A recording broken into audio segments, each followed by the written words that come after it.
who are not my fellows, and even fellows who are not Filipinos. Magandang gabi. I have said it before, nung araw po ng aking inauguration, at sinasabi ko rin po ngayon, kayo ang boss ko. Ngunit ngayong gabi, I have to add, as your Commander-in-Chief, the wish of Sarah is my command. Si Sarah ang boss ko. Kaya't ako po ang tutulong na magkatotoo ang kanyang pangatlong wish. Siyempre sa ngalan din po ni Albi, naway maging laging prosperous ang inyong mga pamilya. Sa ngalan po ni ex-President Sheraf at ngayon Mayor, may have a meaningful upcoming Independence Day, Araw ng Kalayaan. Ngunit palagay ko, pinakamahalaga yung aking wish. Mga kaibigan, ako po, sa araw na ito, dito mismo sa San Francisco, ay mag-i-issue ng presidential decree na kailangan ng magka-boyfriend si Sarah ngayon taon. Yan ay ang presidential decree 143. I love you.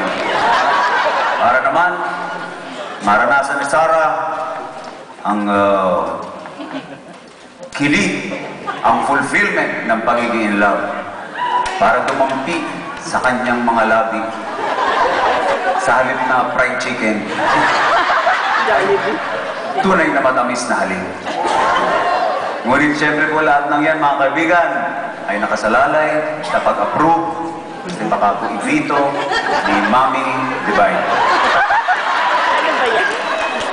Alam niyo naman, meron pong kasabihan, the best way to a man's heart is through his stomach. Idagdag niyo yan, the best way to Sarah's heart is through her mother. Napakalaga po ng pag-ibig. Baka nga pwedeng, pag naisa katuparan na po yung presidential decree na yan, madamay naman po ako. Alam niyo naman po, kinukulit na po ako ng aking kapatid. Marami po nagsasabi, si Chris ay boss ko. Hindi raw sapat sa kanya ang maging presidential sister or first sister. Kailangan daw humanap na po ako ng first lady. Baka naman meron dito. Ano ba ang type mo? Can I give you my number? I know this is crazy. Call me maybe. I just met you. What is your type? Tall, dark, and hairy. Bagsak ako dyan. Pero pinapangako ko sa sino mga aking mamahalin, siya ay mamahalin ko kahit maputi na ang buhok ko. Yan eh kung may matirang buhok, pagtanda ko. Siguro kailangan magpaturo ako kay Ginoong Louie Ocampo kung paano mangharana. Magpapaturo ko siguro ako kay Mateo kung paano pumorma. At siguro, pipili ako ng awitin ni Sarah para talagang mapaibig ko ang aking haharanahin.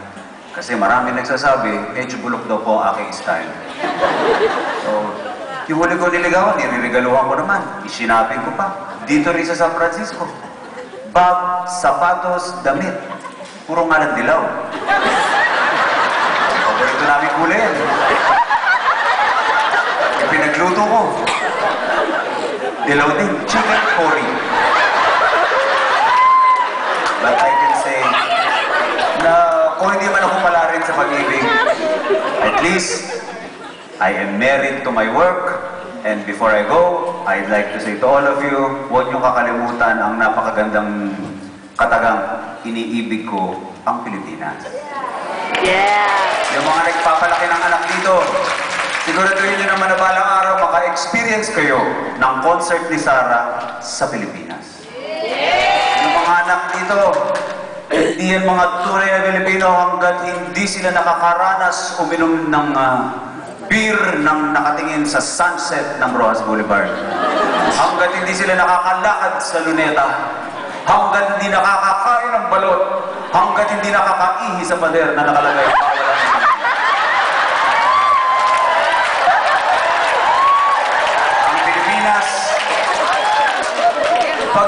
iisip, parang shota rin naman ang Pilipinas. Minsan, hot and sexy, parang Boracay. Minsan, cool na cool, parang Tagaytay. Minsan, sumasabog sa galit, parang Mayon. Pag pinabayaan, bumabaho, parang Smoky Mountain. Pag inalagaan, laging fresh at sariwa, parang ilang-ilang. Minsan maitim, parang dinuguan. Minsan maputi, parang puto. Pero laging sweet, parang leche plan at soup. Singganda ng inyong ina, simbait ng iyong ama.